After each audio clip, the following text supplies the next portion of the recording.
Welcome back, and another Emerald King episode. My name is Keegan, and I'm gonna tell you 10 things that you should never do in a Nerf 4. Number 1, never ask the enemy for ammo. Number 2, do not try to do Matrix. That will end very bad, and I know that from,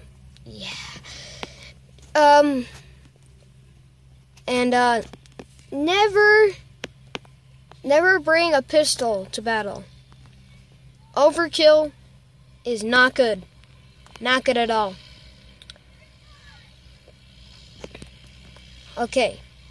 Then, never be nice to the other person. Never team up.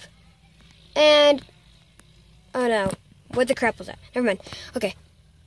Never chase butterflies. Bum, bum, bum. Sorry. Well, that was 10 things that you should never do in a Nerf 4.